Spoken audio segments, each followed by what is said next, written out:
현재 우리나라 코스피 지수는 2600선 수준입니다. 우리나라의 역사적인 코스피 고점이 3316포인트였어요. 이때 코스피가 4000을 넘어서느냐 마느냐 얘기가 참 많았는데 지금 코스피가 2600선까지 떨어진 상황이에요. 자, 그런데 최근 다시 코스피가 4000선을 넘어선다, 4500선까지 돌파할 수 있다, 이런 전망이 슬금슬금 나오고 있어요.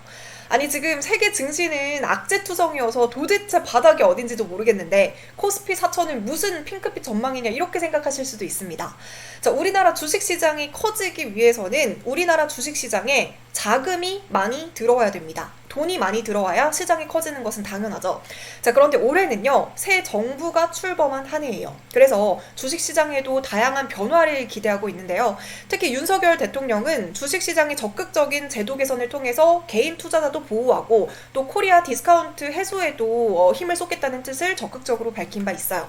그래서 요즘 기대하고 있는 부분이 바로 한국의 MSCI 선진국 지수 편입입니다. 자, 우리나라 자체만 놓고 봤을 때는 선진국에 포함이 되어 있는데요. 주식시장에 있어서는 우리나라가 아직 신흥국이에요. 이게 무슨 말이냐? MSCI 지수는 많이 들어보셨죠? 이건 미국의 모건 스탠리에서 작성해서 발표하는 세계 주가 지수인데요. 미국계 펀드의 95% 이상이 이 MSCI 지수를 추종하고 있습니다. 그래서 자금력 자체도 굉장히 어마어마하고요. 글로벌 금융시장에서 MSCI 지수는 엄청난 큰 영향력을 갖고 있습니다. 그래서 MSCI 지수에서 특정 국가의 비중이 높아지면 이 외국인 투자가 확대될 가능성이 그만큼 커지게 되는 거죠. 그래서 국내 주식시장에서도 어떤 종목이 MSCI 지수에 편입이 되고 편출이 되는지에 따라서 주가에도 영향을 크게 미치고 있죠. 자, 그런데 이 MSCI는요, 국가별로 경제발전 규모, 주식시장의 규모와 유동성, 시장의 접근성에 따라서 선진시장, 신흥시장, 퓨런티어 시장, 이렇게 세 가지로 나뉩니다. 지금 사진에 보이는 것처럼 선진시장에는 미국을 포함한 캐나다, 프랑스, 영국, 홍콩, 일본 등이 선진시장에 포함이 되어 있고요. 신흥시장에는 우리나라를 포함한 중국, 인도, 브라질 등이 포함이 되어 있습니다. 이 MSCI 신흥국 지수에서 한국의 비중은 약 12.6% 정도로 꽤 높은 비중을 차지하고 있어요. 사실 우리나라 같은 경우에는요, 2008년부터 이 선진국 지수에 편입이 되기 위해서 3번이나 시도를 했거든요. 근데 계속 불발이 됐습니다. 자, 그렇다면 우리나라는 도대체 뭐가 문제여서 계속해서 신흥국 지수에 머물러 있을까요? 자, 제가 방금 말했던 경제발전 규모, 또 주식시장의 규모와 유동성, 시장 접근성, 이 세 가지 중에서 우리나라는 시장 접근성에서 문제가 있대요. 신흥국 지수에 편입이 되면 외국인 투자자의 자금이 많이 들어오는 만큼 외국인 투자자들의 거래가 편리해야 되는데 우리나라는 그렇지 못하다라는 겁니다. 일단 환전을 할 수 있는 시간도 너무 짧대요. 국내 외환시장의 영업시간은 오전 9시부터 오후 3시 30분까지인데 외국인들이 이 외환시장 마감 이후에 환전을 못하니까 굉장히 불편하다라는 거예요. 그래서 이 시간을 늘려주던지 아니면 24시간 운영을 하던지 이렇게 바꿔달라 요청을 하고 있는 상황이고요. 또 외국인 투자 등록 제도도 폐지해라, 영문 공시 자료도 굉장히 부족하다, 심지어 공매도도 전면 재개해라, 이런 요구들이 계속 이어지고 있습니다.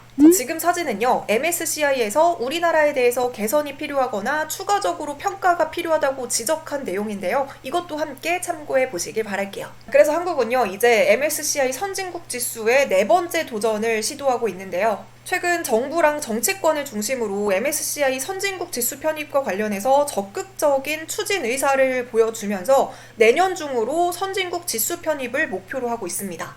그렇다면 정말 한국이 MSCI 선진국 지수에 편입이 되면 코스피가 정말 4000선을 돌파할 수 있을까요? 자, 그럼 먼저 MSCI의 자금을 먼저 살펴볼게요. 2020년 말을 기준으로요, MSCI 지수를 추종하는 패시브 펀드 자금이 14조 5,100억 달러, 한국 돈으로 따지면 1경 7,393조 원 정도라고 합니다. 자금이 진짜 엄청나죠? 1경이 넘어요.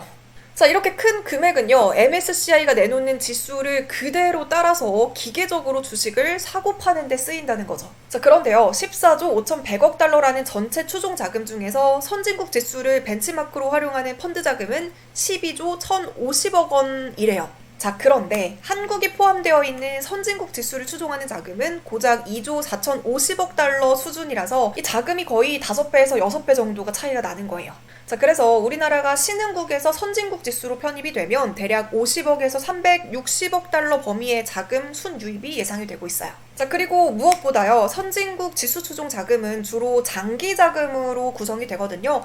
그래서 지금과 같이 뭐 중국 봉쇄, 러시아 우크라이나 사태와 같이 외부 충격이 생겨도 외국인 투자 자금의 해외 유출 가능성도 상대적으로 낮기 때문에 증시 변동성을 감소시키는 데도 도움이 됩니다. 자, 실제로 신흥국에서 선진국으로 편입됐던 이스라엘과 그리스의 사례를 한번 살펴볼게요. 자, 이스라엘 같은 경우에는요, 2010년 선진국 지수로 편입이 됐습니다. 그 이후 5년 동안의 변동성을 확인하는 지표인 자금 유출입의 표준 편차가 15에서 15로 크게 감소한 것을 확인할 수 있어요. 자, 그리스의 경우에도요, 선진국 지수로 편입이 된 후 10에서 8로 변동성이 감소했습니다. 하지만 그리스는 2013년에 다시 신흥국 지수로 재편입이 됐는데요. 이때는 변동성이 6에서 무려 26으로 크게 확대되는 것을 확인할 수 있습니다. 자, 이렇게 우리나라 역시 선진국 지수로 편입이 되게 되면요, 장기 투자 자금이 생기기 때문에 자금 유출입의 변동성이 감소하게 되고요. 또 국내 시장에 대한 수요도 늘어나고, 또 정부에서 큰 고민거리였던 코리아 디스카운트 해소에 대한 효과도 있어서 결과적으로 한국 지수 상승의 호재로 작용할 수 있다라는 거죠.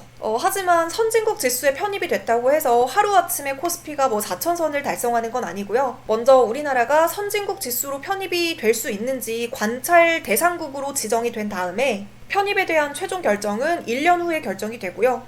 또 편입된 이후에도 MSCI 펀드 자금 포트폴리오를 재조정하는 데도 시간이 걸리기 때문에 단기간에 큰 자금이 바로 유입되는 거라고 오해하시면 안 될 것 같아요.